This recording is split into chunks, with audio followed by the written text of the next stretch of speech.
안녕하세요. 한글 책임교육, 한글 교육의 이해에 관한 연수를 시작하겠습니다. 연수 목차는 다음과 같습니다. 첫 번째로 한글 책임교육 계획에 대한 기본적인 이해. 두 번째로 국어 교과서 속 한글 교육에 대해 간단히 살펴보겠습니다. 공교육에서 한글 책임교육을 선언했습니다. 한글을 모르고 혹은 다 익히지 못하고 초등학교에 입학하더라도 학교에서 책임지고 한글을 지도하겠다는 의미입니다. 이러한 제도를 선언한 데는 발달 단계에 맞지 않은 선행교육의 부작용, 그리고 단계에 맞는 교육을 함으로써 얻는 교육의 효율성을 들 수 있습니다. 더불어 다문화 가정의 증가로 교육 환경이 변화함에 따라 한글 책임 교육의 중요성 또한 부각되었습니다. 한글 책임 교육의 필요성은 한마디로 출발선 평등을 보장하는 것입니다.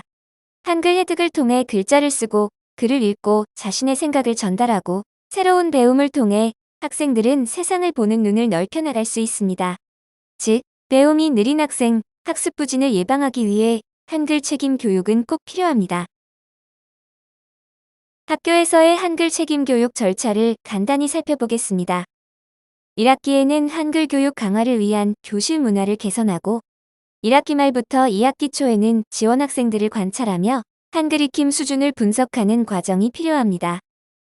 2학기 중에는 1대1 개별 맞춤 학습을 통해 향상도를 확인하고 분석하며 2학기 말에는 학생의 성장 결과를 가정으로 안내합니다. 한글 책임 교육의 한 예로 읽기 발달 단계를 살펴봅시다.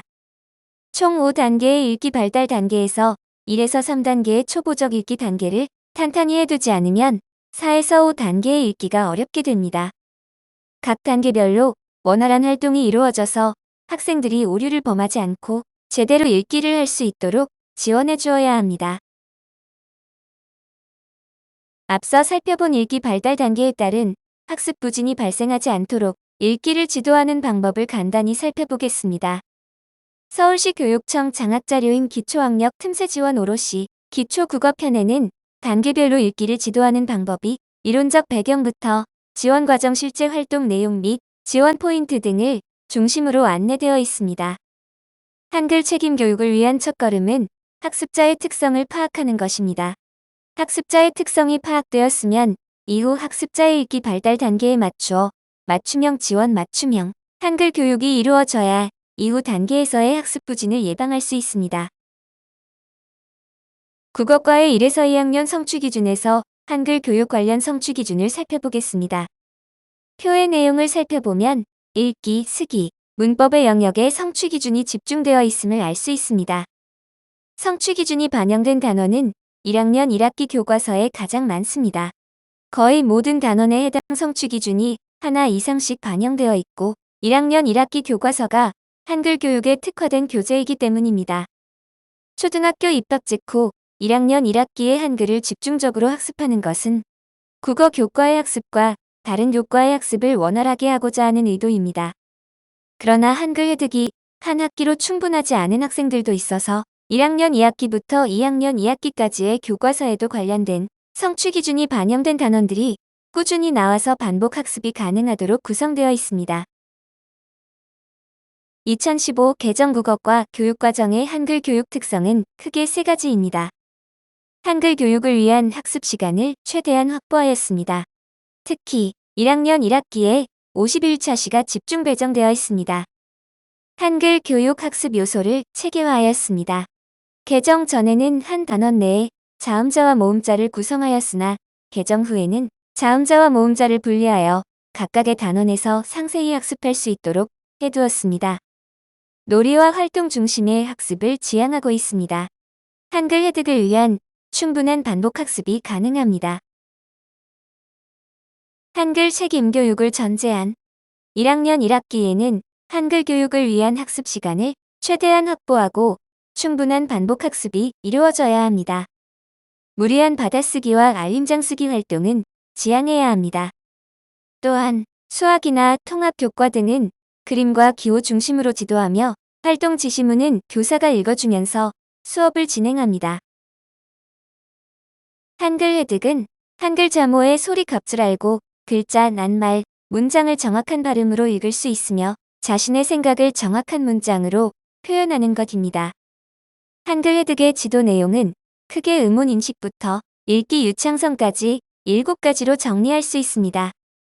한글을 구성하는 자음 19개와 모음 21개의 낮자, 그리고 소리를 이해했다면 한글 기초문의 습득이 되었다고 볼 수 있습니다. 더 나아가 한글을 읽고 뜻을 이해하는 부분까지 지도되어야 합니다. 문자를 처음 배우는 학생들을 지도하는 방법은 크게 3가지로 정리할 수 있습니다. 발음 중심 접근법, 의미 중심 접근법, 균형적 접근법이며 국어 교과서에서도 3가지 방법을 적절하게 배치하여 구성하고 있습니다. 발음 중심 접근법은 한글 미해득, 난독증, 다문화 등 한글 해득 부진 학생에게 효과적이라고 합니다. 또한 한글이 가지고 있는 특성을 잘 반영한 지도법입니다.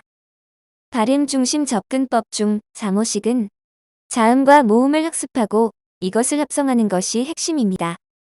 모음 소리 21개, 자음 소리 19개, 받침 소리 8개를 익힙니다.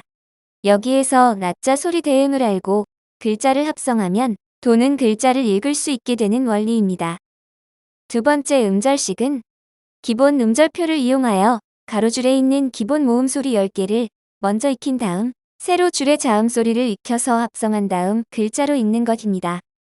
이 외에도 예사 소리와 거센 소리 구별하기, 무성음과 유성음 차이를 알기 등의 지도 방법이 있습니다. 발음 중심 접근법에서는 자음과 모음에서 시작하여 음절 낱말, 문장으로 점진적 확장하여 지도합니다.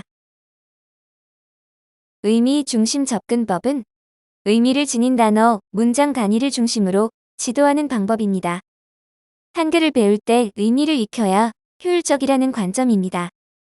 발음 중심 접근법에서 낱말식은 자음자를 낮자로 지도하지 않고 학생들에게 친숙한 낱말과 그림으로 통째로 익힐 수 있게 합니다. 발음 중심 접근법에서 문장식은 간단한 문장을 통해 문제를 읽고 쓸 수 있도록 지도합니다. 실생활과 관련된 제재로 학생들의 흥미를 유발시킬 수 있습니다. 균형적 접근법은 절충식 접근법이라고도 하며 발음 중심과 의미 중심 중 어느 한쪽에 치우치지 않고 균형 있게 적용할 것과 읽기와 쓰기 활동에 균형을 강조하는 방법입니다. 교과서 예시는 1학년 1학기 6단원입니다. 그림책을 읽어주거나 읽게 한 다음 내용에 대해 이야기 나누는 의미 중심의 접근법입니다. 그리고 동시 읽기 활동을 통해 글자 소리 내어 읽기 또는 받침 있는 글자의 짜임 알기, 즉 발음 중심으로 접근할 수도 있습니다. 한글 교육과정의 설계에 대해 간단히 살펴보도록 하겠습니다. 1학년 1학기는 입학 초기 적응 활동 그리고 국어 수학 통합 교과의 교과 활동으로 나눌 수 있습니다. 학급 또는 학년의 연간 수업 계획표를 작성할 때 3월 초 입학 초기 적응 활동을 창의적 체험 활동을 중심으로 집중 배정하고 이후 국어, 수학, 통합 교과를 학습하게 됩니다. 이러한 경우 국어 시간에는 2단원 자음자를 학습하고 있는데 수학이나 통합 교과 시간에 문장을 접하는 경우가 발생할 수 있습니다. 따라서 창의적 체험 활동을 집중하여 운영하듯이 한글 수업을 집중적으로 운영하는 것이 좋습니다. 한글에 대해 충분한 학습이 이루어진 다음 교과 학습을 시작하는 방법으로 교육과정을 재구성할 수 있습니다. 한글 51차 시 연속 운영이 학생에게 부담이 될 경우 학생의 삶과 연계한 교과서에 제시된 생활 속 다양한 장면 또는 통합 교과의 학교의 장면 등을 연계하여 하나의 프로젝트 활동으로 운영할 수도 있습니다. 모음자와 자음자의 배우는 순서를 재구성하여 지도할 수 있습니다. 아이들이 한글을 익히는 방법은 다양합니다. 학생들의 배경 지식과 선수학습에 따라 자음자를 먼저 또는 모음자를 먼저 가르칠지 결정하는 것이 좋습니다. 소리를 중심으로 가르치려고 할 때에는 모음자를 먼저 가르치는 것이 좋습니다. 자음자만으로는 소리를 낼 수 없기 때문에 발음과 연결 지을 때는 기본적으로 모음자가 있어야 합니다. 모양 알기, 읽기, 쓰기를 통합하여 동시에 지도할 수도 있습니다. 즉, 글자의 모양, 이름, 소리를 사시별로 구별하지 않고 함께 가르치는 방법입니다. 모양 알기, 읽기, 쓰기를 통합하여 지도할 경우 자음자의 이름 알기, 3에서 4차 시분에 대한 학습 부담을 경감시킬 수 있는 효과를 기대할 수 있습니다. 같은 주제 중심으로 서로 다른 단원의 내용을 묶어 재구성할 수 있습니다. 큰 주제를 잡은 다음 예를 들면 모음 중심, 자음 중심 교과서에 나오는 시와 이야기를 묶어서 지도하는 방법으로 단원을 재구성하고 학습자의 여건에 따라 시수를 증배 혹은 감축하여 운영하는 방법입니다. 앞서 한글 교육과정의 설계에서 언급했던 프로젝트 학습의 예를 살펴보겠습니다. 프로젝트 학습을 통해 한글 미에득 학생뿐만 아니라 이미 한글을 익히고 들어온 학생들도 흥미를 가지고 한글을 배울 수 있습니다. 프로젝트 학습은 국어 교과 내에서 단원을 통합할 수도 있고 서로 다른 교과를 연계하여 학생의 흥미를 유발할 수 있는 다양한 프로젝트 학습을 구현할 수 있습니다. 예를 들어 국어 3단원과 수학 4단원을 모음이랑 친구예요 라는 주제로 프로젝트 활동을 할 수 있습니다. 에포크 수업 방법도 있습니다.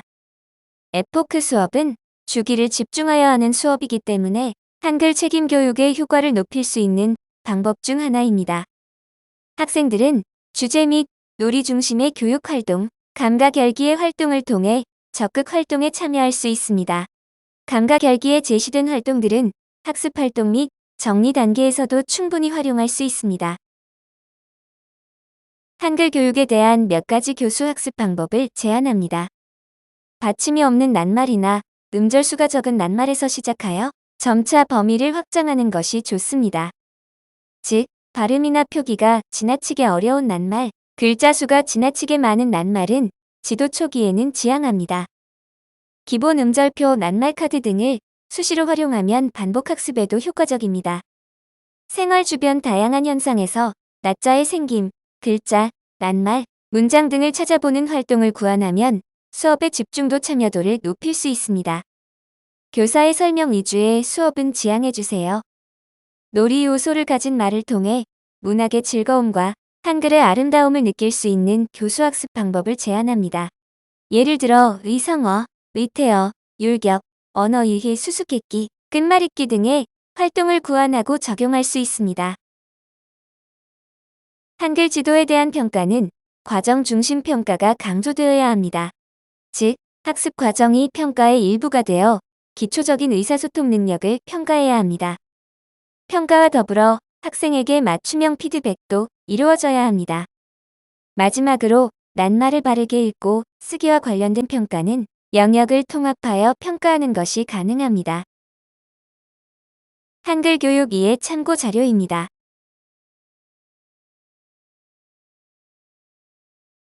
한글 교육의 이해에 관한 연수를 마치겠습니다. 감사합니다.